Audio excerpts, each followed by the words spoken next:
지난주에 22장의 말씀을 우리가 보면서 바울이 유대인들을 향하여서 이제 안토니아 부대로 들어가기 전에 바울이 형제들을 향하여서 이제 들어가게 되면 말할 기회가 없잖아요. 그래서 가기 전에 이제 이야기를 합니다. 그런데 천부장에게 헬라어로 요청을 하고, 천부장은 지금 이 사람이 왜 잡혀가는지, 왜 사람들이 이렇게 흥분했는지를 모르기 때문에 말할 수 있는 기회를 주죠. 기회를 주니까 바울이 헬라어로 말했던 바울이 바로 히브리어로 이제 말을 합니다. 그러면서 모든 유대인들이 들을 수 있도록. 그러면서 바울이 했던 얘기는 이거예요. 나는 유대인입니다. 나는 길리기아 다르소에서 태어났지만 난 유대인입니다. 여기에서 교육을 받았습니다. 특별히 가말리엘 문화에서 율법의 엄한 교육을 받아왔습니다. 누구보다 더 율법을 잘 배운 사람입니다. 그리고 그 말씀대로, 내가 배운 말씀대로 살기 위해서 열심을 가지고 살았습니다. 그렇기 때문에 예수를 그리스도라고 얘기하는 많은 사람들, 그래서 이 도를 박해하기 위하여서 나는 계속해서 사람들을 핍박하는 데에 정말 열심히 행했던 사람입니다. 특별히 먼 지역으로 출장까지 갈 정도로, 다메섹으로 갈 정도로 나는 그렇게 열심히 있는 사람이었습니다. 그래서 내가 이제 그 공문의 도장을 받고, 그리고 다메섹에 있는 예수를 믿는 사람들도 결박하여서 예루살렘으로 줄줄이 비엔나로 끌고 오려고 이제 가는 길에 큰 빛을 만나게 되고, 거기에서 이제 내가 땅에 엎드려져 있는데 하나님을 만났기 때문에 땅에 엎드려져서 볼 수가 없는데, 그때의 소리가 들렸는데, 사울아 사울아 내가 왜 나를 박해하느냐 라고 음성이 들렸죠.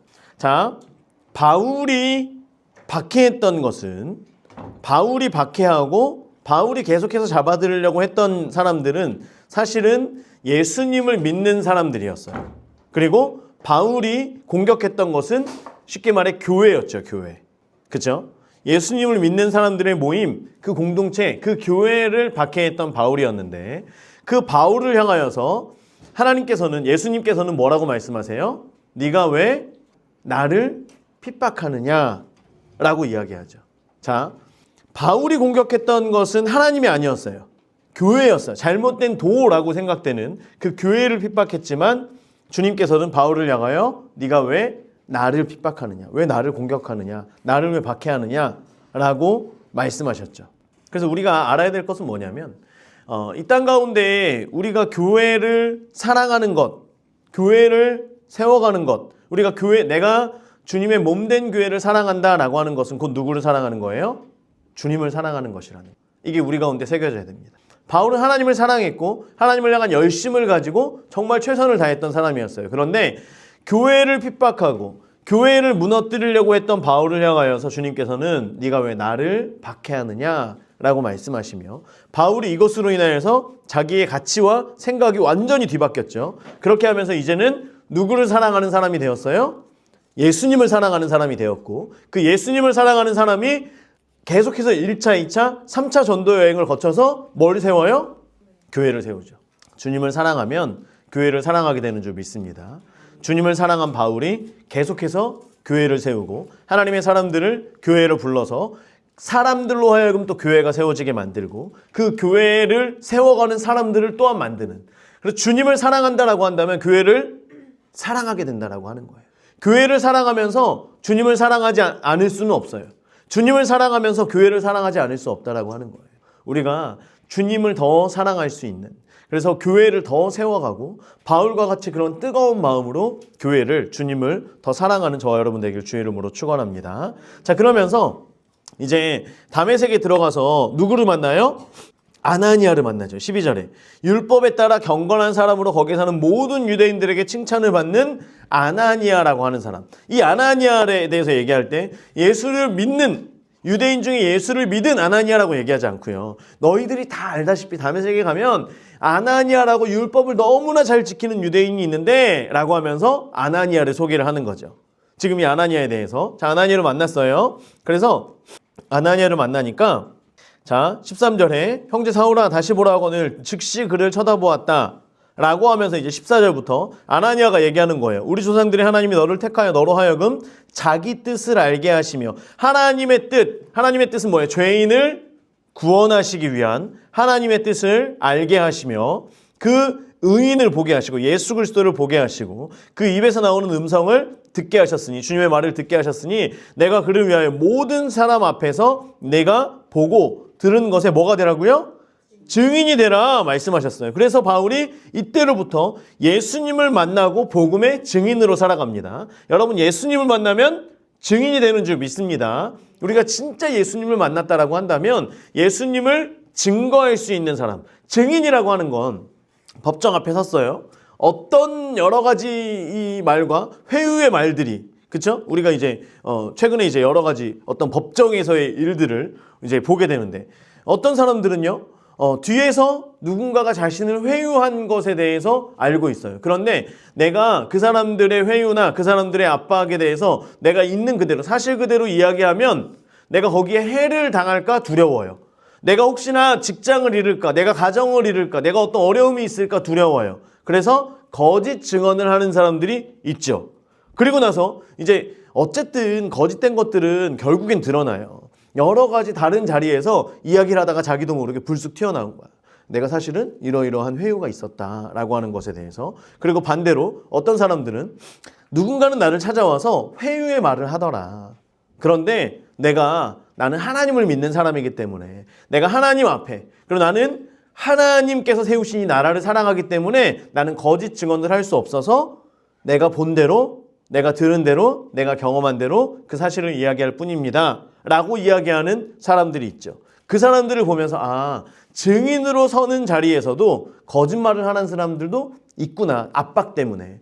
자, 증인으로 살아간다라고 하는 건 우리가 이 땅을 살아가면서 특별히 여러분들이 이제 새 학기를 맞이해서 새로 이제 학교를 반을 가고 새로 중학교나 고등학교를 가고 또는 이사를 가거나 하면 나를 모르는 사람들을 만나게 될 때가 있죠.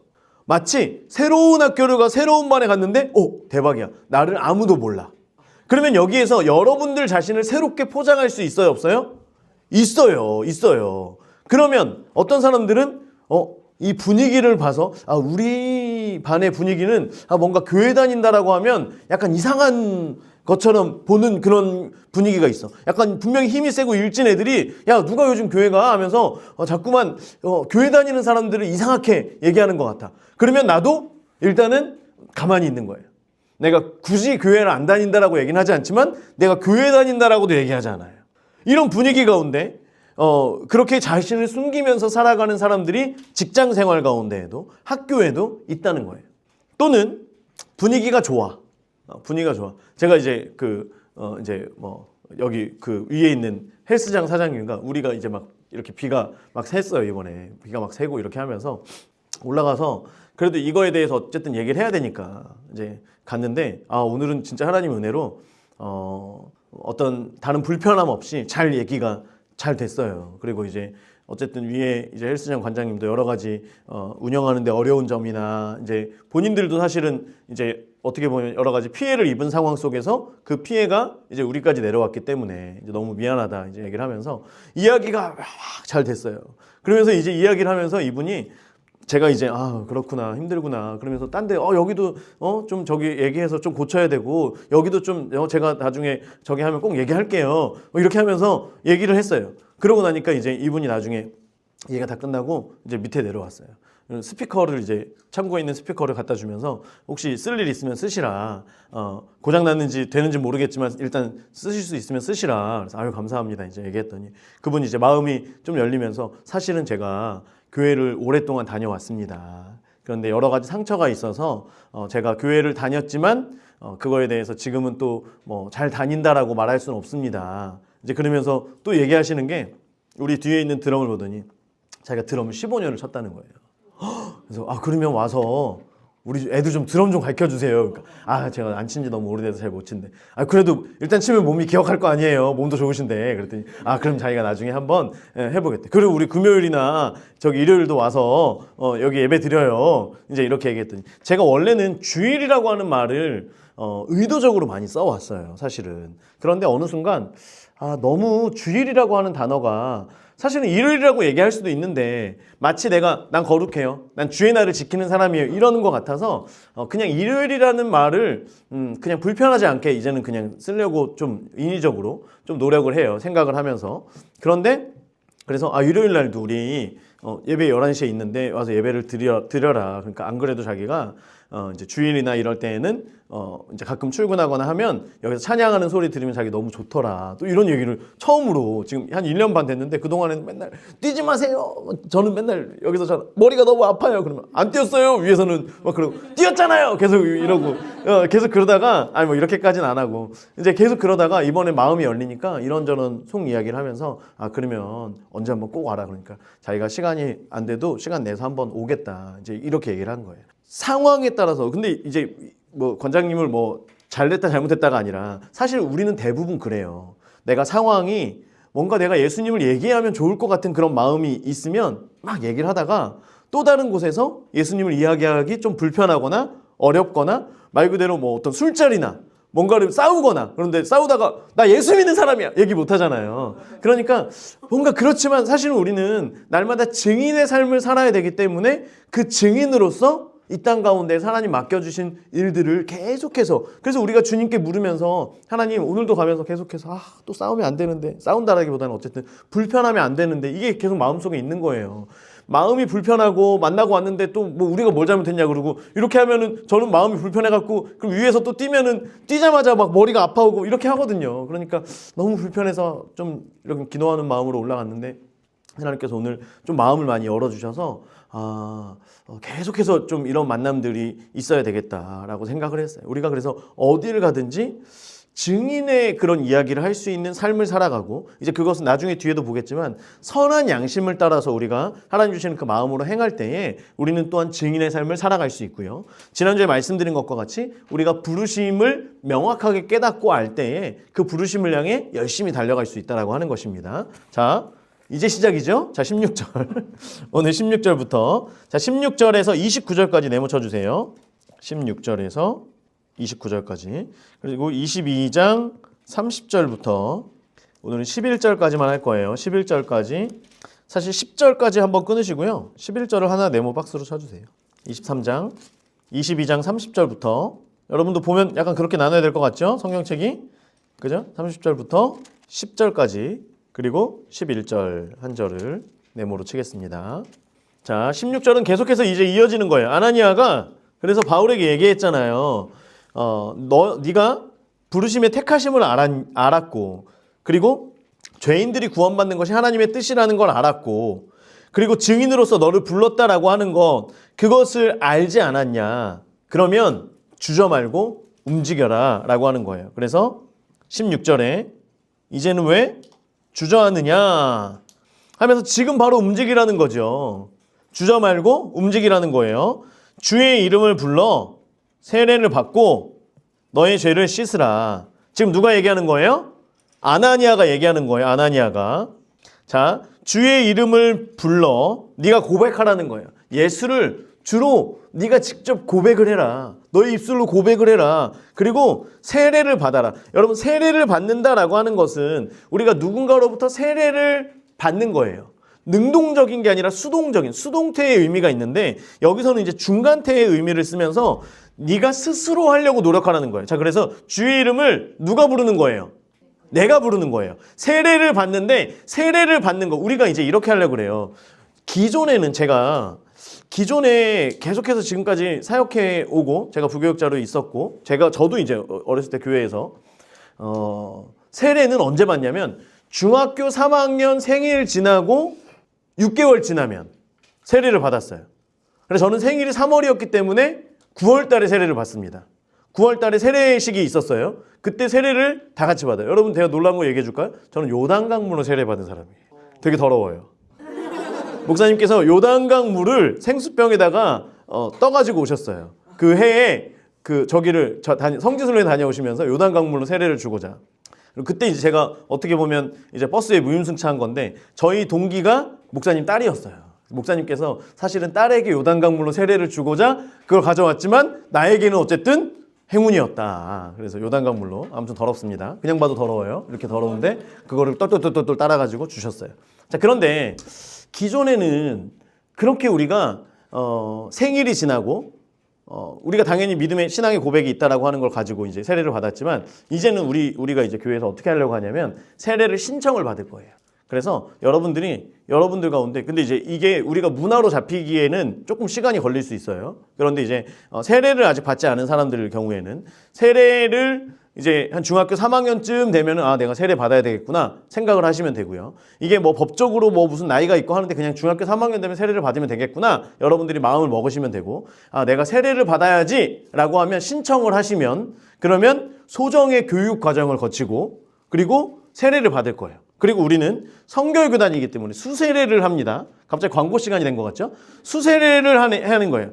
여기다가 물을 이렇게 받아가지고 성부와 성자와 이 수세례를 하는 손으로 세례를 하는 거예요. 근데 침례를 하려고 합니다. 왜냐하면 세례는 내가 죽는 거예요. 여러분 여기 물을 이렇게 뿌리면 죽어요 안 죽어요? 죽으려면 어떻게 해야 돼요? 물에 들어가야 돼요. 다 들어가야 돼요. 얼굴까지 코까지 다 들어갈 거예요. 그래서 바둥바둥거리다 여러분이 꼬록꼬록꼬록 올라오면 그때 꺼내줄 거예요. 한 30초 정도 걸리겠죠? 이제 그렇게 해서 꺼내면 인공호흡이 필요하면 이제 준비했다가 이제 이런 거 석션하고 막 이런 거 해가지고 그렇게 살릴 거예요. 그러면 아, 난 죽었다 살았구나. 여러분들이 그대로 믿는 거 아니죠? 자, 그래서 물에 침례를 하려고 그래요. 그래서 이제 옥상에도 올라갔더니 침례할 수 있어요. 옥상에 이렇게 할 수 있는 게 다 있어가지고 침례를 좀 올해 안으로 이거를 좀 계획을 하고 있습니다. 여러분들이 이제 세례 안 받으신 분들은 이제 세례를 그렇게 내가 세례를 이제 새롭게 받겠구나 이거를 좀 한번 준비하시고 그래서 침례를 하면서 우리가 세례에 대한 이런 것들을 물론 이제 뭐 처음에는 좀 약간 착오도 있을 수 있죠. 그러니까 소울이나 이런 애들이 먼저 실험 대상으로 받아야 되는 거예요. 그래서 소울이 때 한번 하고 그 다음에 좀 고쳐서 조금 이렇게 하고 약간 이런 식으로 좀 해보려고 합니다. 그래서 세례를 내가 받지만 그래서 수동의 의미가 있지만 사실은 세례는 내가 요청하는 거예요. 제가 세례를 받고 싶습니다. 그래서 에티오피아 내시가 내가 지금 세례를 받는데 문제가 있냐? 없다고 하잖아요. 그러면서 바로 세례를 주잖아요. 그러니까 세례는 능동적인 의미가 있다. 자, 그리고 나서 봐요. 너의 죄를 씻으라. 죄사함을 받으라. 역시 수동의 의미지만 이것도 역시 능동적으로 죄를 고백하고 내가 죄사함을 받았습니다라고는 확신 가운데 거하게 되는 거예요. 왜냐하면 이 중간태의 의미가 그렇기 때문이에요. 그래서 죄사함을 받으라라고 한 것도 죄사함은 하나님으로부터 주어지는 은혜예요. 그런데 우리가 예수를 주로 고백하고 세례를 받음과 동시에 우리가 죄사함의 은혜를 누릴 수 있는 거죠. 이것을 내가 취할 수 있는 거예요. 이해가 되시죠? 자, 그래서 적극적으로 이제 그렇게 해라 라고 얘기를 하는 겁니다. 지금 바울이 계속해서 유대인들을 향하여서 나는 유대인이었다. 나는 길리게 다소에서 뭐 이렇게 했지만 예루살렘에서 해왔다. 그리고 나는 가말리의 학문을 율법을 지켜왔고 나는 열심히 하나님에 대한 열심이 있는 사람이었는데 이렇게 해서 예수님을 만나고 아나니아에게 이 얘기를 들었다. 자, 여기까지. 그리고 나서 17절 후에 내가 예루살렘으로 돌아와서 성전에서 기도할 때 황홀한 중에 이건 이제 환상을 봤다는 거예요. 환상을 봤다는 걸 얘기하는 거죠. 바울은 자, 이 사도행전 여러분 9장을 봅시다. 9장. 여러분 성경책으로 보세요. 사도행전 9장. 사도행전 9장 15절. 주께서 이르시되 가라. 이 사람은 내 이름을 이방인과 임금들과 이스라엘 자손들에게 전하기 위하여 택한 나의 그릇이라. 자, 이방인과 임금들과 이스라엘, 이렇게 이방인, 임금들, 이스라엘에게 전하여라 라고 할 때 가장 중요한 건 제일 앞에 있다 그랬죠. 그래서 이방인들을 향한 사도로 바울을 부르셨어요. 택한 나의 그릇이다 라고 하면서 이방인들을 향하여서 가라 라고 부르신 거예요. 자, 그런데 9장 15절에서 이제 이렇게 했지만 그 다음에 뒷장으로 넘어가서 9장 20절, 19절 여기 보면 사울이 다메섹에 있는 제자들과 함께 며칠 있을새 지금 20절 즉시로 각 회당에 가면 누가 있어요? 회당에 가면 누가 있어요?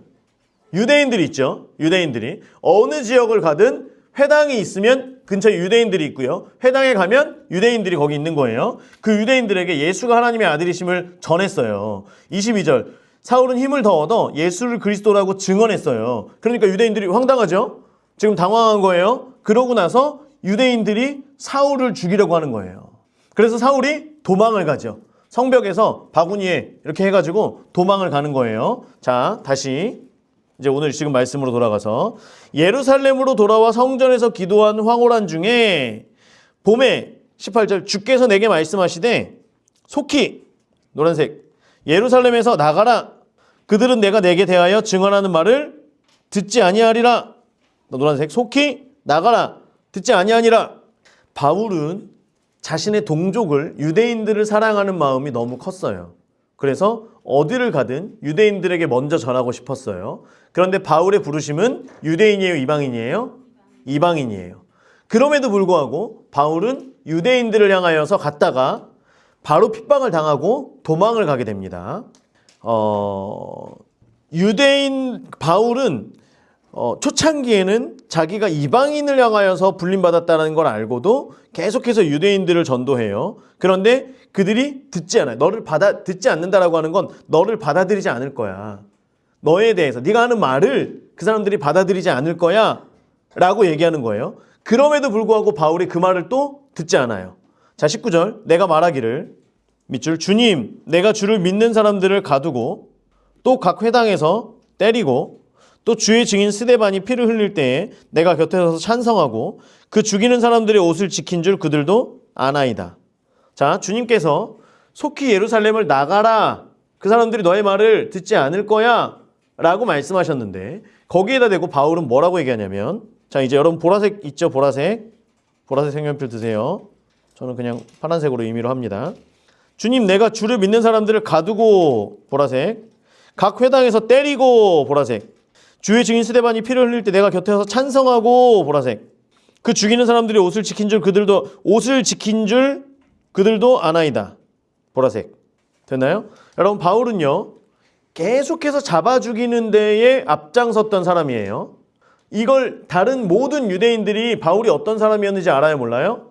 알아요. 믿는 유대인들도 바울을 알아요.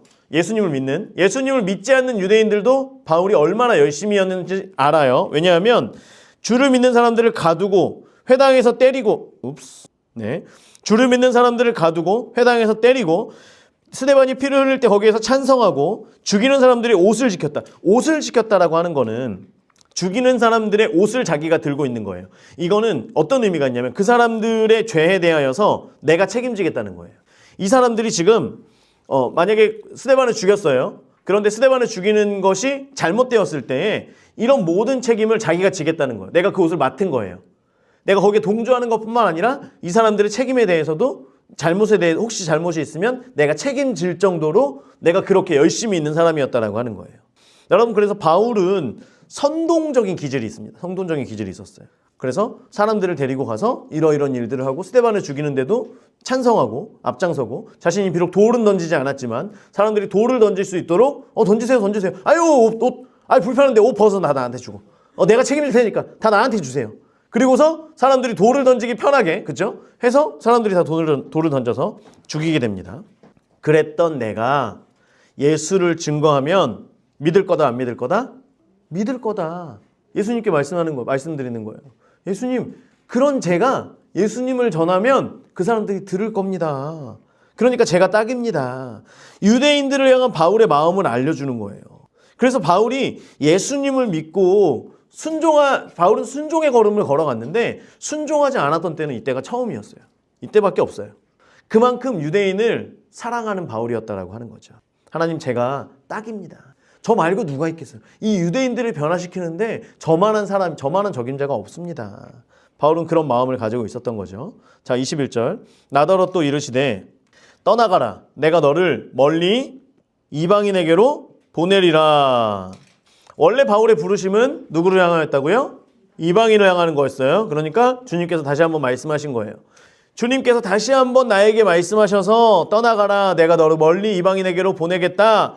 라고 말씀하셨는데 형제들이여 부형들이여 내가 어떻게 이걸 거절하겠습니까? 지금 이 말을 하는 거잖아요. 그런데 보세요. 지금 유대인들이 바울이 끌려 들어가다가 갑자기 그 층계에 서서 사람들을 향하여서 이제 말을 했죠. 히브리어로 말을 하면서 사람들을 이제 다 조용히 시키고 히브리어로 말을 하면서 지금 말하는 여기까지 사람들이 그 얘기를 듣고 있어요? 안 듣고 있어요? 듣고 있죠. 잘 듣고 있었어요. 잘 듣고 있었어요. 그리고 바울도 사람들을 향하여서 계속해서 불편한 말, 이 사람들이 뭔가 마음에 부딪힐 만한 말, 이런 말들을 안 하고 계속해서 사람들에게 이제 좋은 말들로, 내가 사실은 그게 아니라 빛을 봤는데 이러이러해서 이러이러한 일이 있었고 이게 이렇게 돼가지고 제가 또 그런 열심을 가지고 제가 이렇게 예전에 이렇던 사람 아닙니까? 이런 것들을 지금 얘기하고 있는 거 사람들이 이렇게 듣고 있다가 보세요.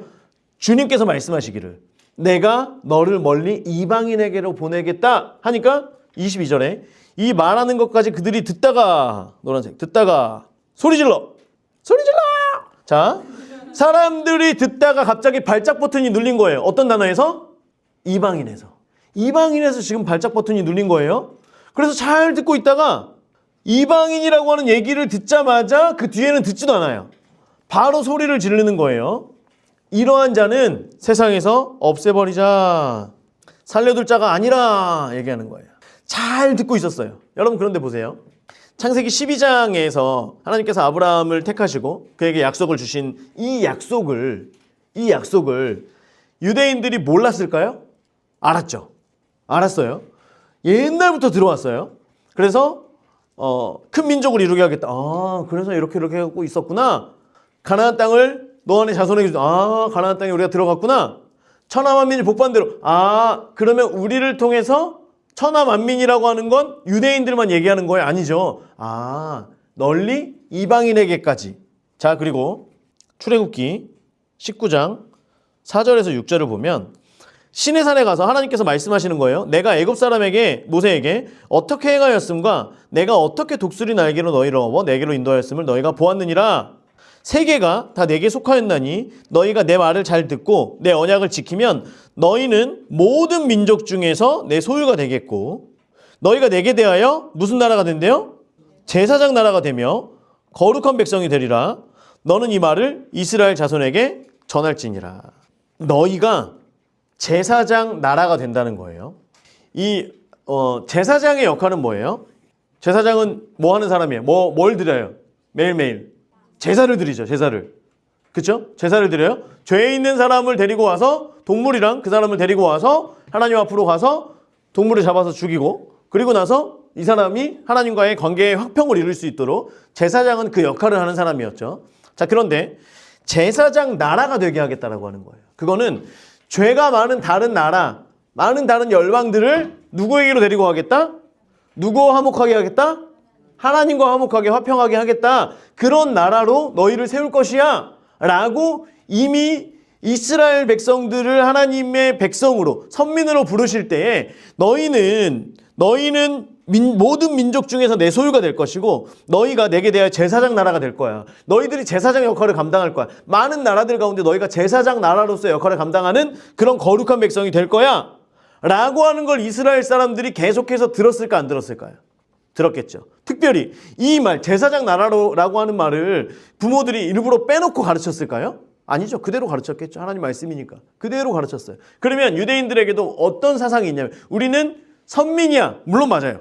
모든 열방 가운데서 우리를 택하시고 부르셨어. 그런데 결국에 우리는 어떤 나라가 될 거야? 제사장 나라가 될 거야 라고 하는 것이 있다는 거예요. 그들 가운데. 그런데 여러분 이게 선민의식으로 완전히 찌들어져 있다 보니까 이방인을 향하여서 그들에게 복음이 증거되어야 된다. 그들에게 어떤 은혜가 있어야 된다라고 하는 어떤 이런 말들이 들려지면 이 사람들에게 발작 버튼이 일어나는 거예요. 발작 버튼이. 하나님의 계획과는 상관이 없는 거예요. 이미 하나님께서 하나님의 계획을 계속해서 말씀 가운데 말씀을 하셨는데도 하나님의 말씀보다 지금 내가 가지고 왔던 나를 둘러싸고 있는 내 선민의식이 훨씬 더 큰 거예요. 훨씬 더 큰 거예요. 자, 23절 떠들며 옷을 벗어 깜짝 놀랐네요. 자, 떠들며 옷을 벗어 던지고 티끌을 공중에 날리니 졸업식이죠. 졸업식. 그렇죠? 옷을 벗어서 와 던지고 먼지를 막 날리죠. 여러분 요즘에는 졸업식 때 이렇게 잘 안 하죠. 목사님 졸업식 때는 밀가루 같은 거 가지고 와서 막 친구들끼리 서로 막 바르고 그래서 다 하얀 아이들이 돼가지고 이제 집에 가고 막 그랬었는데 요즘에는 안 그러죠. 네. 쓸데없는 얘기 안 하겠습니다. 자, 그래서 사람들이 아주 흥분하면서 이제 막 난리를 치는 거예요. 극도의 분노가 지금 일어났죠. 24절. 천부장의 역할은 뭐냐면 로마의 모든 속국들 가운데 그리고 천부장을 보낸 그 지역에서 아무 일도 일어나지 않는 거예요. 특히 유대인들은 계속 말씀드렸지만 폭동을 자주 일으키는 사람들이었기 때문에 유대인들의 명절, 지금 오순절 이런 명절 때만 되면 지금 비상이에요. 그래서 모든 군대가 이제 5분 대기에 걸려 있는 거예요. 무슨 일만 생기면 바로 가서 제압을 하든 진압을 하든 어떻게든 해야 되는 거예요. 그래야지만 천부장이 사는 거예요. 이해가 되시죠? 이거는 진국과 연관이 있습니다. 그래서 제가 이제 군대 얘기, 남자들은 이제 군대 얘기하면 30분 얘기해야 되죠. 자, 군대에 있을 때 저희를 데리고 저희의 소대장이 누구냐면 오랜 시간 동안 몇 년 동안 진급을 계속 못한 중사였어요. 그래서 저는 본부대에 있었는데 본부에 와서 가장 높은 저희는 여단장 원스타 이제 되는 대령에서 원스타 올라가는 그 사람에게 가장 잘 보일 수 있는 자리는 본부대예요. 본부대. 우리는 이제 목사님은 이제 그렇게 안 생겼지만 여단장을 경호하는 거였어요. 여단장 경호. 이건 아니고 이제 여단장에게 무슨 일이 생기면 여단장과 함께 이제 여단장을 빨리 모시고 그 전차를 타고 전차 4대를 이제 우리가 배치받아서 이걸 가지고 막 가는 거예요. 그러면 이제 적들이 쏘겠죠. 그러면 이제 4대 중에서 여단장이 없는 우리들이 먼저 죽는 거예요. 이제 그게 우리가 여단장을 보호하는 거예요. 자, 그렇게 있었어요. 그러면 항상 여단장의 눈에 띌 수 있는 사람이 우리를 지휘하는 그 지휘관이었어요. 그런데 이 사람이 계속해서 진급이 누락되고 심지어 자기보다 2년, 3년 더 늦은 사람들이 자기보다 더 선임이 돼서 존대를 해야 되고 이런 상황이에요. 그런데 여러분, 아니 땐 굴뚝에 연기 날까? 이 사람이 저희 때는 구타가 거의 사라지던 시절인데도 계속 구타를 이제 했던 사람이었어요. 저 있을 때도 구타를 해서. 그러면 윗물이 그대로 더러우니까 아랫물도 더러워요. 내가 구타를 했다는 게 아니라 우리 이제 밑에 있는 우리 위에 있는 선임들과 우리 밑에 있는 저 밑에 있는 후임들이 그거를 그대로 배워가지고 구타를 했어요. 그러면 또 우리 때 유행했던 게 마음의 편지. 요즘에도 이제 마음의 편지 막 있는데 마음의 편지를 썼어 누가. 그래서 목사님 위에도 영창을 가고 목사님 저 밑에도 영창을 가고 그러면 이제 결국에는 이 친구들이 영창을 가면 누가 제일 문제예요? 우리 소대장. 그 사람은 또 미끄러지고 계속해서 진급을 못했어요. 그래서 제가 너무 궁금한 거. 이 사람이 그냥 제가 볼 때는 사이코예요. 사이코. 그냥 사이코예요. 사이코. 그런데 이 사람이 과연 어떻게 전역을 했나 너무 궁금해서 찾아봤는데 기밀이라서 찾지를 못했어.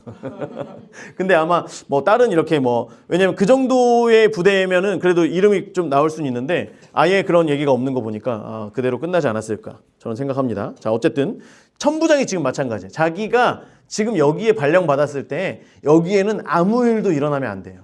그러니까 지금 바울더러 사실은 천부장이 궁금했죠. 어떻게 하면 지금 같은 민족끼리 이렇게 흥분을 할 수가 있나 궁금해서 바울에게 얘기하라 그랬더니 아니 이 바울 이놈이 자기가 못 알아듣는 말로 지금 샬라샬라 하고 있는 거예요. 그래가지고 얘기를 하는데 또 사람들이 또 잘 듣고 있어.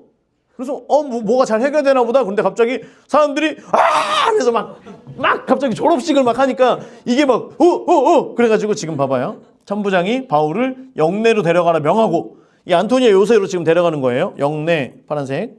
영내로 데려가라 명하고 그들이 무슨 일로 그에게 대하여 떠드는지 지금 이제 알아야 될 거 아니에요. 이제는 이 상황이 무슨 상황인지를 지금 물어봐야 되는 거예요. 그래서 채찍질하며 신문하라 노란색. 누구를?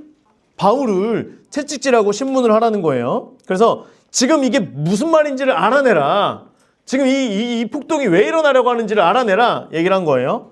자, 25절. 가죽줄로 바울을 매니 이 당시에 우리가 예수님께서 십자가에 돌아가셨을 때와 이때에도 이제 이 연도의 차이는 있지만 가죽줄로 바울을 맨다라고 할 때는 동그란 어떤 기둥 같은 게 있어요. 그래서 동그란 기둥 같은 거에 이렇게 묶는 거예요. 그래서 등이 보이도록 우리가 이제 그런 어떤 그림이나 사파나 이런 다른 것들을 보면 앞으로 이렇게 거꾸로 매여 있는 게 있는데 그거는 로마의 그런 어떤 신문의 과정은 아닙니다. 로마는 등을 보이게 해서 이렇게 앉게 하는 거예요. 그러면 등을 때리기가 좋죠. 그렇죠? 등짝 스매싱 때리려고 이제 하는 거예요. 그 당시에 채찍은 뭐냐면 끝에 그 중간중간에는 상하 뼈로 이제 그 책 가죽 중간에 뼈로 돼 있고 뼈로 맞으면 뼈가 뼈를 때리는 거예요. 뼈 때리는 소리. 자, 끝에는 쇠가 이렇게 갈고리처럼 이렇게 달려 있어요. 끝에마다 다 쇠가. 제가 채찍을 이거를 보여드리려고 하다가 이제 어린 친구들도 있고 해서 그냥 궁금하신 분들 한번 찾아봐요. 그래서 우리가 패션 오브 크라이스트 이런 데 보면 기억하실지 모르겠지만 딱 때리면 요 갈고리가 등을 착 감싸요. 그러면 어떻게 해요? 착 당기면 이게 뜯어지는 거예요. 살이 뜯어지는 거예요. 그래서 등을 이렇게 잘 보이도록. 그래서 여러분 예수님이 사실 십자가에서 원래는 십자가 형벌이요. 십자가에 매달려서 십자가는 고문의 틀이에요. 고문의 틀. 그래서 십자가에 매달리면 이게 이렇게 처지면 숨을 못 쉬어요. 그러면 숨을 쉬려고 올라왔다가 또 힘들면 또 숨을 쉬어. 이거를 3일 동안 한대요. 3일 동안 하다 죽는 게 보통 십자가 형벌인데 예수님은 거기에서 매달리시자마자 6시간 만에 돌아가셔요. 그게 왜 그러냐면 그 전에 고문이 너무 심했기 때문에. 그래서 예수님이 우리를 대신해서 살이 찢기심으로. 그래서 예수님은 사실은 이미 그 골고다 언덕을 올라갈 때부터 거의 한 반 이상은 이제 거의 죽은 거나 다름없었다. 체력이 그 정도밖에 남지 않았을 것이다. 이게 거의 공통된 학자들의 견해입니다. 그러니까 빨리 돌아가실 수밖에 없었다. 근데 빨리 돌아가시기 위해서 이제 안식일이 다가왔기 때문에 안식일 때문에 뭐 이제 그랬을 것이다라고 하는 것도 있지만 사실은 그 당시에 로마인들의 그런 어떤 형벌이나 이런 게 너무 가혹했다라고 하는 거죠. 자, 그러면 이제 바울을 지금 꽁꽁 묶어 있어요. 그럼 바울이 드는 생각은 뭐예요? 나는 이제 죽었다. 난 죽었다. 생각만 해도 벌써 그게 눈에 그려지는 거야. 왜냐면 자기가 그렇게 고문당한 사람들을 지금 봐왔거든요. 그동안 봐오고 선동해 왔던 이런 사람들 중에 하나고. 그러니까 이제 난 죽었다. 나 큰일 났다. 자, 어디에요? 25절. 가죽줄로 바울을 맸어요. 그래서 기둥에다 묶은 거예요. 바울이 곁에 서 있는 백부장더러 이르되 너희가 로마 시민된 자를 죄도 정하지 않고 채찍질할 수 있느냐? 물어보는 거예요. 노란색으로. 너희가 로마 시민된 자를 죄도 정하지 않고 채찍질할 수 있느냐? 물어보는 거예요. 채찍질에 동그라미 치세요. 자, 하나님께서 바울에게 지혜를 주시죠. 왜냐하면 바울은 여기서 죽으면 안 돼요. 하나님의 경륜은 바울이 로마에 가서도 복음을 전하는 거잖아요. 그러니까 여기서 죽으면 끝나면 안 됩니다. 그때 바울에게 주신 지혜가 뭐냐면 로마법이에요. 로마법. 자, 로마는 법치국가고요. 로마는 로마 시민이 아닌 사람을 채찍질을 해서 신문하는 게 불법이에요. 누구든. 로마 시민을. 그리고 로마 시민은 형이 확정되기 전에 재판장에서 형이 확정되기 전에 그의 몸을 묶는 것, 채찍질하는 것, 이게 법적으로 금지돼 있어요. 그리고 형이 확정이 됐어요. 그런데 내가 이걸 인정하지 못해. 그러면 가이사라에게, 황제까지 계속해서 대법원으로 가는 것처럼 상소를 해서 갈 수 있어요. 그때까지도 형이 다 확정이 된 게 아니기 때문에 그 사람을 묶거나 채찍질해서 신문하면 안 돼요. 이게 로마 법이에요. 자, 그런데 이미 바울은 어떻게 됐어요? 묶였죠. 심지어 여기에 묶이기 전에 우리가 21장인가요? 거기에서 천부장이 가서 바울을 잡아서 33절 두 쇠사슬로 결박하라 해서 바울을 묶어가지고 이제 올라갔죠. 한 번 묶었는데 한 번 또 두 번이나 묶었어요. 자, 그래서 백부장에게 지금 얘기하는 거예요. 로마 시민된 자를 죄도 정하지 않고 채찍질할 수 있느냐? 백부장이 듣고 가서 천부장에게 전하여 이르되 어찌하려 하느냐? 지금 이제 큰일 난 거죠. 이게 알려지면 백부장, 천부장, 어쨌든 거기에 관여된 모든 사람들이 다 벌을 받는 거예요. 백부장이 천부장에게 이야기했어요. 어찌하려고 하느냐? 지금 더 하려고 하십니까? 지금 어떻게 하려고 하시는 거예요? 이는 로마 시민이라. 자, 천부장이 옵니다. 바울에게 궁금한 게 있으면 바울을 부르면 되죠. 그런데 천부장이 지금 너무 다급한 거예요. 지금 큰일 났어요. 하면 안 될 짓을 지금 했어요. 그래서 와서 바울에게 말하되 네가 로마 시민이냐? 자, 지금 여기에서 물어보는 의미는 뭐냐면 로마 시민이냐? 내게 말하라 얘기하는 거예요. 지금 바울을 향하여서 묻는 천부장의 질문은 뭐냐면 일단 너는 유대인 아니냐? 그리고 여러분 바울은 우리가 영화나 이런 데도 보면은 알지만 굉장히 마르고 볼품 없고 삐쩍 마르고 그냥 이런 사람이에요.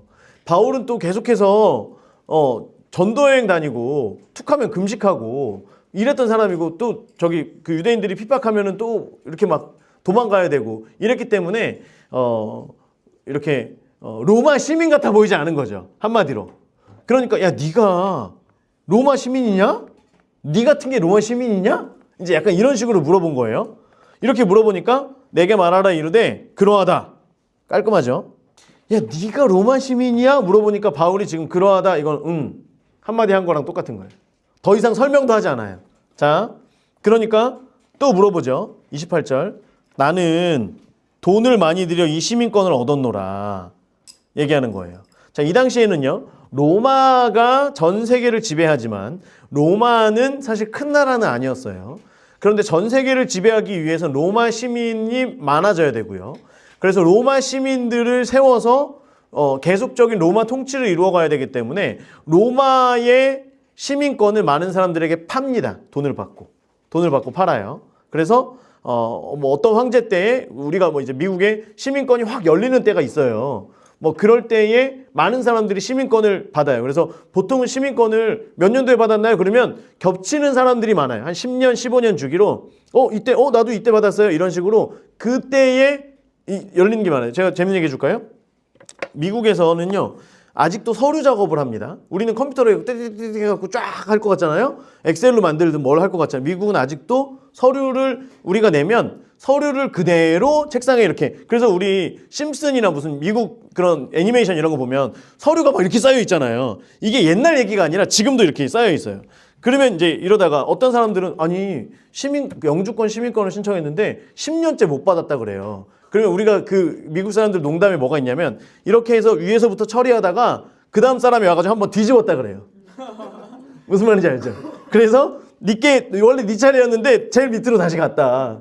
그러면 그 사이에 한 2명 바뀌었나 보다. 2번 뒤집혔다. 이제 이렇게 농담도 하는데요.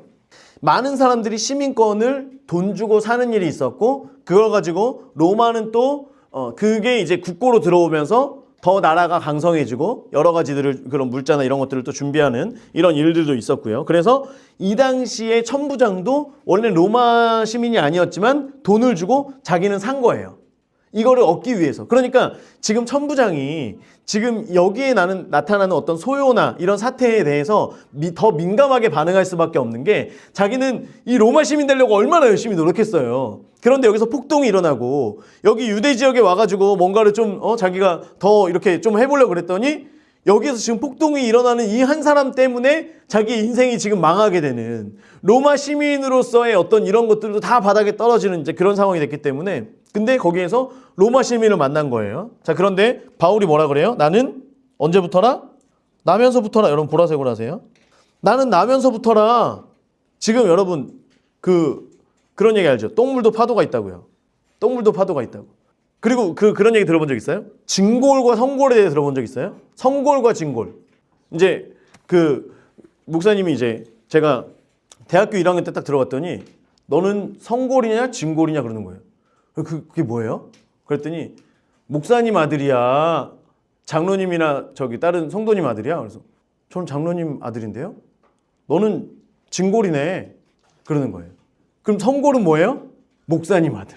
그래서 옛날에는 이제 완전히 왕족과의 결혼을 통해서 자녀가 나오면 성골이고요. 왕족과 다른 어떤 귀족과 결혼해서 나오면 진골. 그래서 이제 성골은 진골을 왕족 취급을 하지 않았죠. 그래서 지금 이제 태어나면서부터 로마인이다라고 하는 거는 나는 너랑은 급이 달라. 지금 완전히 바울과 천부장의 관계가 역전이 돼버리는 거예요. 야, 뭘 그걸 돈 주고 사냐? 태어나면 되는 거 아니야? 뭘 비싸게 돈 주고 사? 지금 약간 바울이 지금 이렇게 하고 있는 거예요. 굉장히 지금 전세가 역전이 됐죠. 자, 그리고 나서 29절. 신문하려던 사람들이 곧 그에게 즉시예요. 곧 그에게서 물러가고. 자, 지금 보세요. 백부장에게 얘기를 해서 백부장이 와가지고 천부장에게 어쩌고 얘기를 했더니 천부장이 후다닥 가더니 야, 네가 로마 시민이라고? 응. 말도 짧아. 쟤 왜 말이 짧지? 옆에서 들어보고 있는데 야, 나는 돈 주고 사실 샀거든. 우리 천부장님은 돈 주고 사셨나 보다. 근데 너는 그럼 뭐야? 그랬더니 야, 나 태어나면서부터 로마이냐. 그러니까 이 얘기를 듣자마자 주변에 있는 사람들이 사라졌어요. 이게 되죠. 뿅 하고 사라졌어요. 야, 다 어디 갔어? 지금 천부장만 남아있는 상황이에요. 왜냐하면 성골인 로마 시민을 지금 자기네들이 묶는데 너 일로 와, 일로 와. 손을 야 아파 그러면 뭘 아파? 막 꽉 묶고 여기 해갖고 막 팔 땡기고 막 이렇게 했던 지금 군인들이 뿅 하고 다 사라졌습니다. 다 휴거한 거예요 지금. 자 보세요. 곧 그에게서 물러가고 천부장도 그가 로마 시민인 줄 알고 또 그 결박한 것 때문에 두려워하니라. 여러분 이 로마 시민권이 얼마나 무서운지 모르. 나중에 바울이 가가지고 로마 황제 앞에서 그런데 말입니다.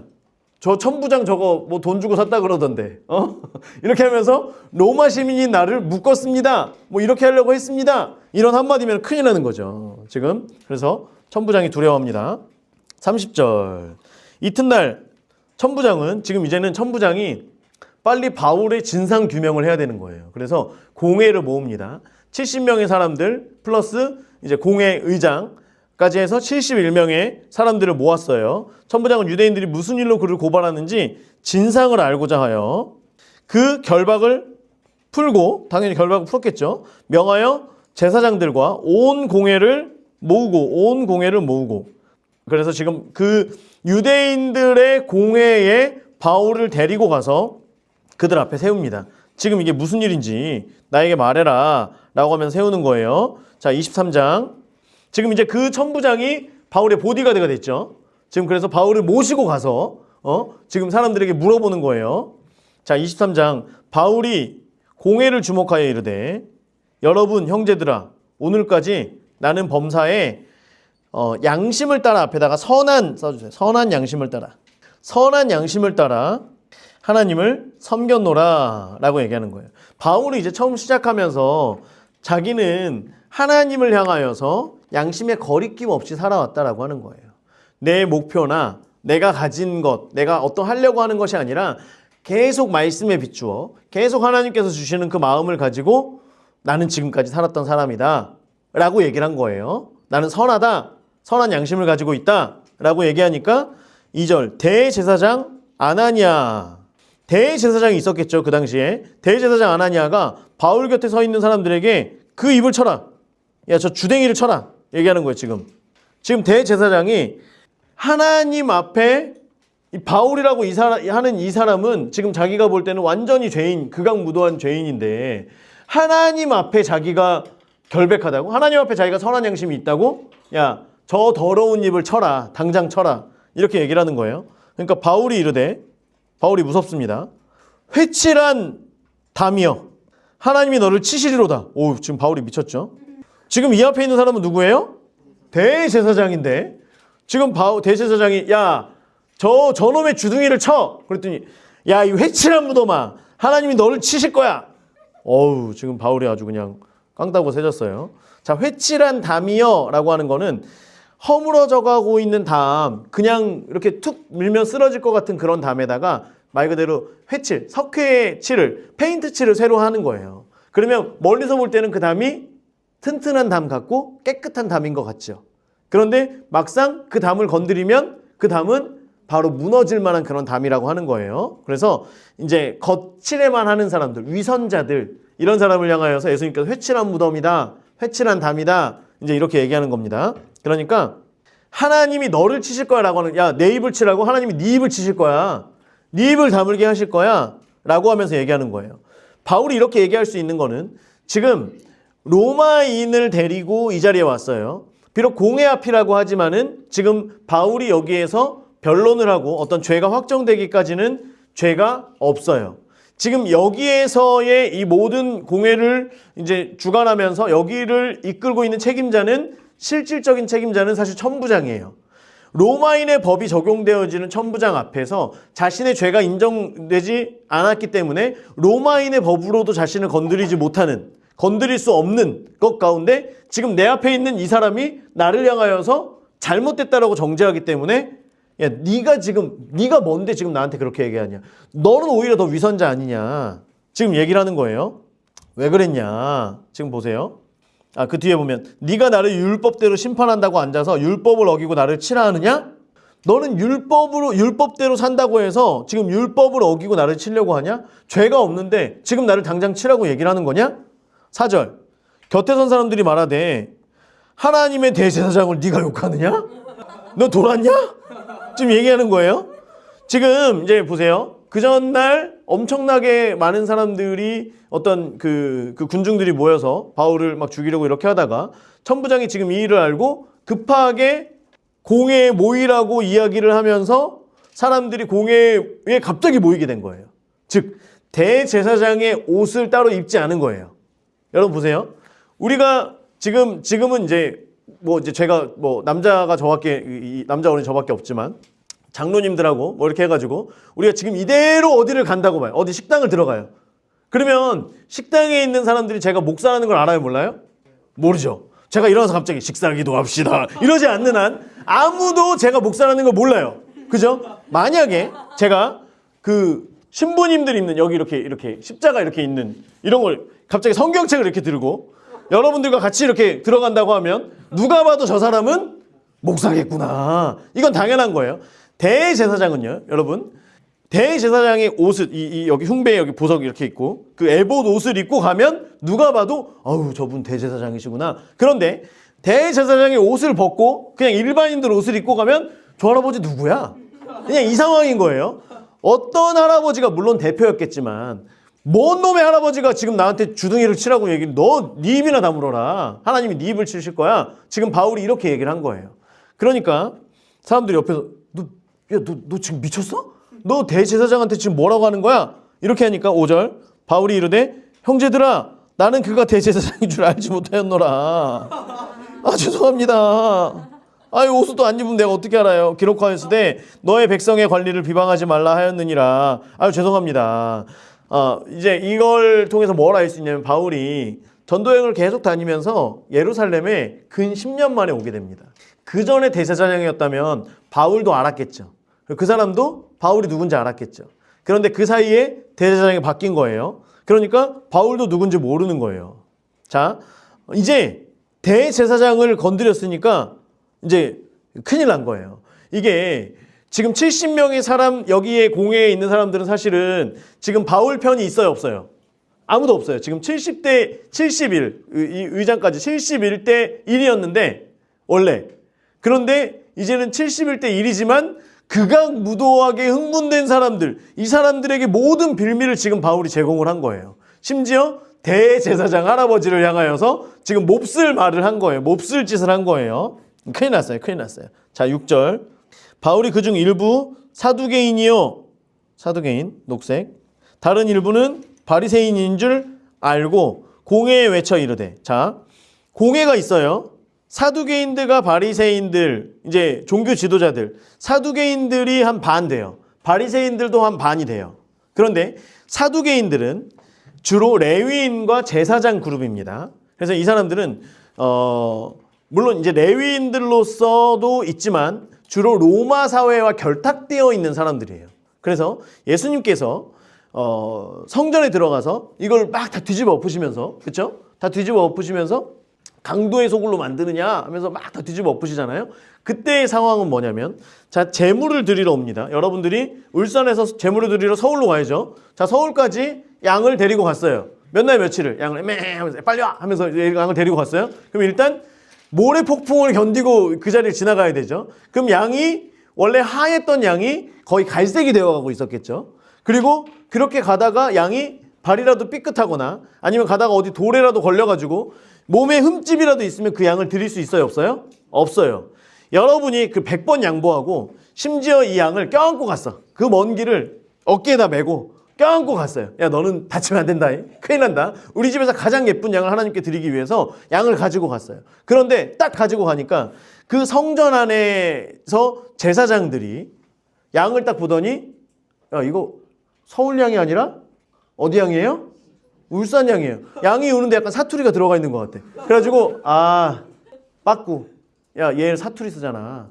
그러면 이 사람은 울산에서부터 가지고 갔지만 그 양을 제물로 드릴 수 있어요, 없어요? 제사장이 오케이 해줘야 되는 거예요. 아니 보십시오, 흠이 없습니다. 야, 목소리가 사투리잖아. 아니에요. 상관없어요. 그냥 제사장이 무조건 안 되면 안 되는 거예요. 그러면 성전 안에서 파는 양을 사러 가요. 그러면 그 양은 내가 가지고 온 양보다 훨씬 더 삐쩍 말랐고 막 상체기도 있어. 그런데도 불구하고 주인이 이 양은 가면 받을 거예요. 아니, 이 양을 받아요? 아이, 가보세요. 그래서 비싼 돈을 주고 양을 사가지고 갔어요. 제사장에게 제사장님 이것도 제가 하나님께 드릴 수 오케이 하면서 받는 거야. 이게 되는 거예요. 그 성전 안에서 파는 양들에게는 특별한 표식을 하고 도장을 찍든지 표식을 해서 성전 안에서 파는 동물들만 제물로 드릴 수 있도록 한 거예요. 여러분 그러면 그 성전 안에서 우리가요 어디 관광지 가면 관광지에서는 롯데월드 안에서 사 먹는 음식은 비싸요 안 비싸요? 비싸죠. 밖에서 사 먹으면 싼데 롯데월드 안에 들어가면 한 30%막 비싸요. 맛도 없는데 그렇죠? 그래서 이런 양을 이런 동물들을 드릴 수밖에 없는 시스템을 만든 거예요. 심지어 문헌에는 어떤 얘기까지 있냐면 자 양을 드렸어요. 그러면 이 양을 잡지 않아요. 재활용. 우리 가게는 음식을 재활용하지 않습니다. 아니에요. 양을 재활용하는 거예요. 드리면 기존에 있던 걸로 해서 당신의 죄가 사해졌습니다라고 하고 그 양들을 다시 성전에서 돌리는 이런 일들까지 있었다라고 문헌에 있습니다. 자, 사두개인들은 레위인과 제사장이지만 주로 로마와 결탁했고 세속주의적인 삶을 사는 사람들이었어요. 하나님과 관련되어 있는 사람, 하나님 앞에 제사 드리는 사람들이었지만 그들의 관심은 자기 주머니를 채우는 거였어요. 이 로마 사회 속에서 마치 일제시대의 앞잡이나 어떤 이런 많은 사람들처럼 나의 어떤 이익을 위해서라면 다른 어떤 게 상관이 없어요. 하나님을 향한 어떤 믿음, 신앙 이런 것보다도 내가 돈을 버는 게 더 중요해요. 또 사두개인들의 사고는 뭐냐면 그들의 가치는 뭐냐면 기적은 없다, 천사가 없다, 부활이 없다, 내세는 없다, 천국이 없다 이렇게 얘기를 하는 거예요. 그러니까 여러분 보세요. 이런 사람들이 제사장이에요. 그러면 적어도 울산에 사는 우리들에겐 제사장들이 인정받을 수 있어요? 없어요? 없죠. 없죠. 기껏 해가지고 이걸 가져왔더니 사투리라고 안 받고 이러면 그 사람들을 신뢰할 수 있어요? 없어요? 없는 거예요. 모든 백성들의 신뢰가 사두개인들을 향해서 바닥에 떨어졌어요. 그런데 그 당시 로마를 등에 업고 기득권자들은 사두개인들이었다라고 하는 거예요. 자, 바리새인들 그룹이 있습니다. 바리새인들 구별된 자들이라고 말씀드렸죠. 구별된 자들. 포로기 이후에 하나님의 백성이 왜 이렇게 고난을 당하지?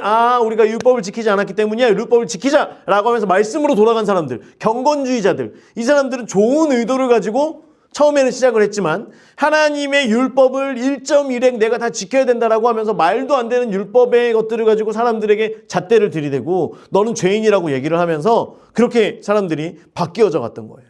말씀을 연구해요. 말씀대로 살기 위해 노력해요. 그런데 정작 그들의 삶을 보면 어떤 그 안에 있는 하나님으로부터 오는 기쁨이나 하나님의 백성으로서의 어떤 이런 마음들은 전혀 없이 그냥 죽어라고 율법을 지키는 거예요. 그런데 율법을 다 지킬 수 있어요? 없어요? 없으니까 그럼에도 불구하고 나는 율법을 지키는 사람이다라고 하는 걸 얘기하기 위해서 율법을 그나마 덜 지키는 많은 백성들을 향하여서 너희는 죄인이야. 너희는 죄인이야. 다른 사람들에게 계속해서 얘기할 수밖에 없는 거예요. 그럼에도 불구하고 이 사람들은 적어도 사람들이 볼 때는 거룩하게 보이는 거예요. 하나님 앞에 진짜 나는 그렇게 못 사는데 나는 맨날 죄를 짓는데 나는 맨날 불결한데 저 사람들은 그렇지 않은 삶을 살아가서 백성들에게 그나마 존경을 받는 사람들이었다라고 하는 거예요. 자, 바리새인들과 사두개인들이 이렇게 있었어요. 자, 그런데 공회에서 이제 바울이 하나님께서 지혜를 주신 거예요. 외쳐 이르되 여러분 형제들아 나는 뭐라고요? 바리새인입니다. 나는 바리새인이요. 또 바리새인의 아들이라 우리 부모님도 바리새인입니다. 그리고 나는 가말리엘 학문에서 그 바리새인의 그 율법을 배운 사람 아닙니까? 이제 이거를 얘기하는 거예요. 자, 그전에는 71대 1로 싸우던 바울이 이제는 그 중에 반을 누구 편으로 만들어요? 내 편으로 만드는 거예요. 대단하죠?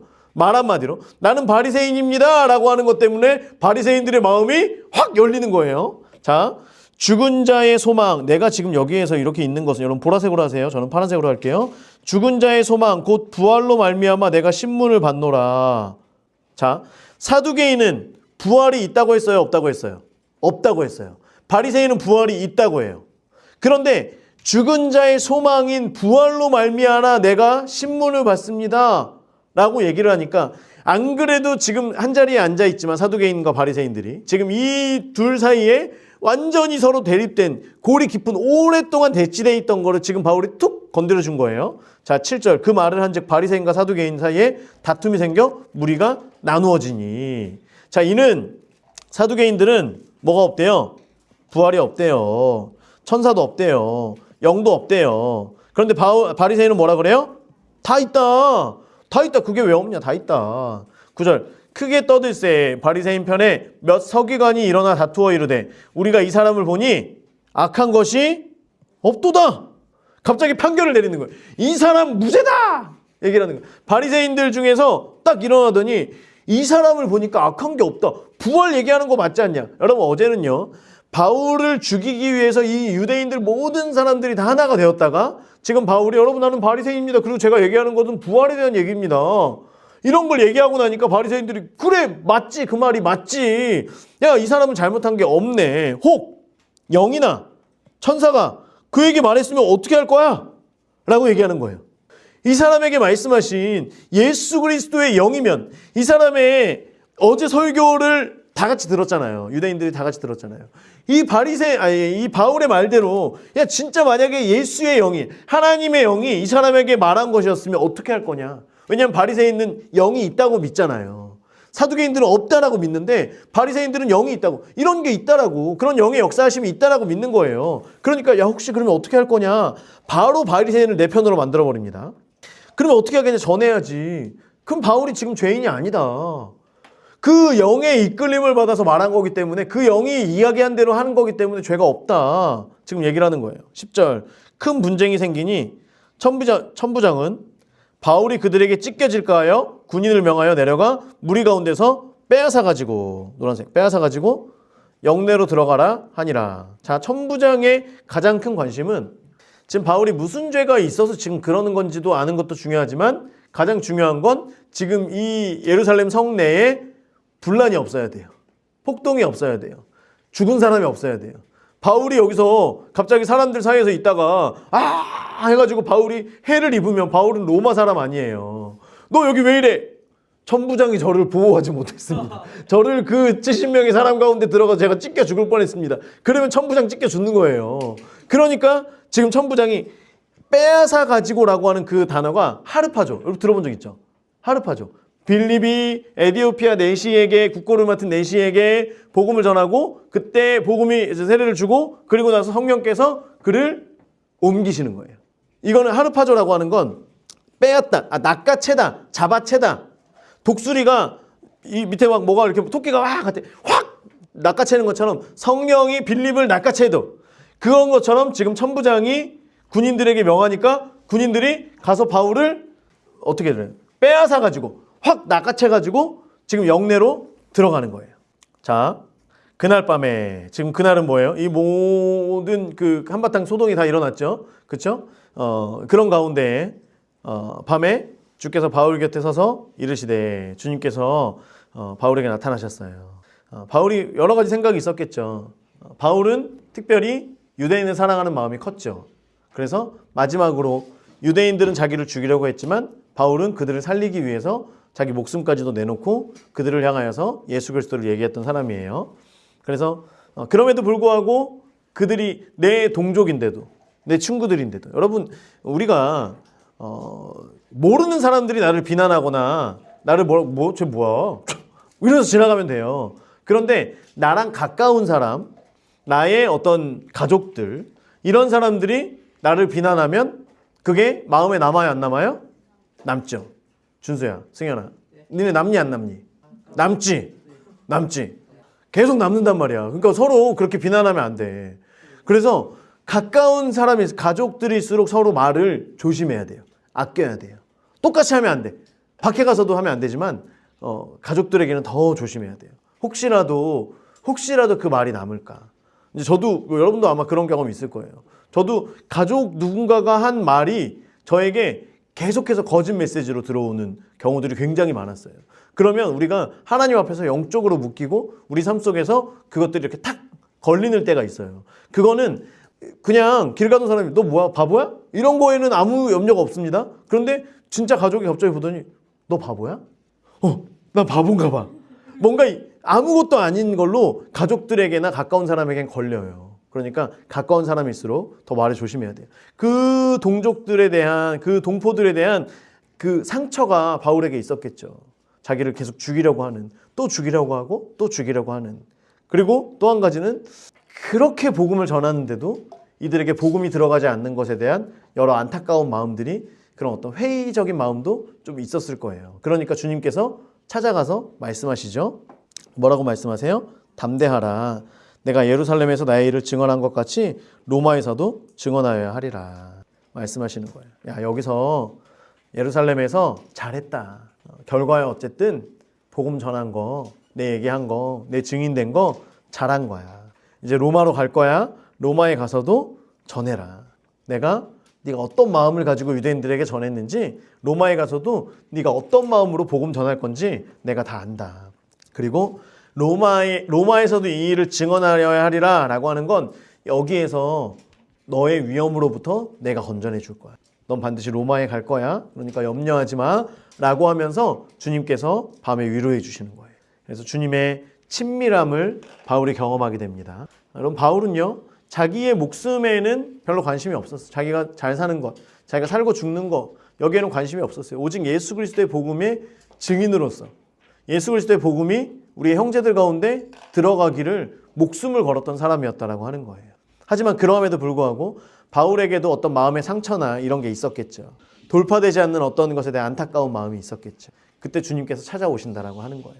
여러분, 우리가요, 복음을 전하며 이 땅을 살아가고 그래도 선한 양심을 가지고 이 땅을 살아가고 그래도 예수님을 증거해야 된다는 마음에 가장 가까이 있는 사람들에게, 부모나 나의 어떤 남편이나 아내나 아니면 자녀들에게나 내 가까운 친족에게나 이렇게 복음을 전하는 그런 가운데에서도 그것이 복음으로서의 메시지로 심겨 들어가는 것이 아니라 어떤 잘못되어지는 것처럼, 잘못된 말을 하는 것처럼, 비난을 받을 만한 것처럼, 우리가 성령에 대해서도 이것을 성령을 사모하면서 어떤 성령께서 우리를 만져주시면 영혼이 살아나고 영혼이 세워지고, 그렇죠? 이런 것들을 우리가 경험을 하기 때문에 우리는 계속해서 치유 축사해야 된다, 예언 받아야 된다, 이렇게 이야기하죠. 우리 중에 지금 여러분 보세요. 우리 교회 성도님들 가운데 누구도 치유 축사 그거 위험한 거야. 예언 그거 잘못 받으면 큰일 나. 이렇게 얘기하는 분이 있어요, 없어요? 없어요. 있나요? 없겠죠? 자, 없어요. 왜냐하면 우리가 이것을 경험했기 때문에. 그리고 우리를 통해서 하나님이 사용하시니까, 우리가 지지난주에 남지수 집사님 같은 경우에도요. 그렇죠? 집사님이 오셔서 우리는 그냥 농담처럼 오셨으니까 실습 받으셔야 됩니다, 고객님 해가지고 막 모시고 우르르 가가지고 이거를 시작을 했지만, 시작을 하면서 하나님께서 만져주시고, 그렇죠? 계속해서 속에 있는 어떤 쓴뿌리들을 보여주게 하시고, 그래서 그 집사님을 또 회복하게 하시고, 이제 이렇게 하는 일들을 통해서 우리가 뭘 알게 돼요. 이 일이 성령님께서 성도를 세우고 교회를 세우는 데에 우리를 사용하시는구나. 그러니까요, 우리가 주변에 특히 가까운 사람들을 향하여서 좀 어떤 돌파가 없거나 그러면 기도받으면 될 것 같은 마음이 여러분 들 때가 있잖아요.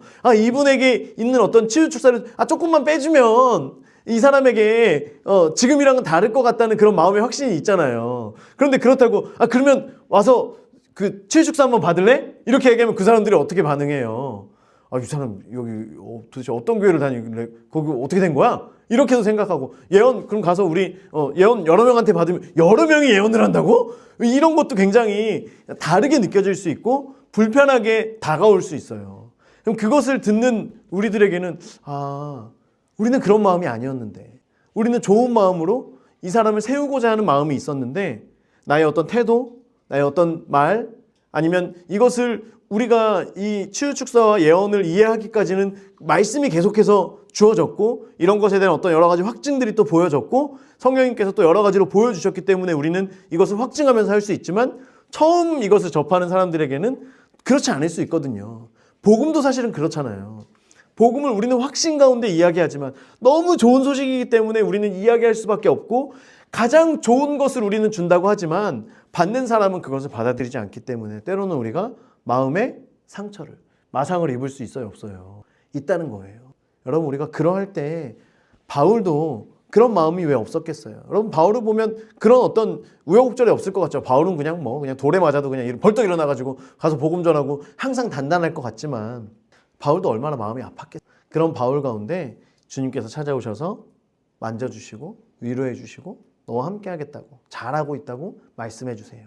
여러분, 저와 여러분이요, 복음 앞에, 특별히 지금 이 시대에 성령의 부르심과 그 역사 가운데 우리가 때로는 상처를 받을 수도 있고요, 때로는 안타까운 마음 속에 누군가 정말 이렇게 됐으면 좋겠는데, 누구에게 또 영적인 돌파가 있었으면 좋겠는데, 이런 마음들도 있을 수 있거든요.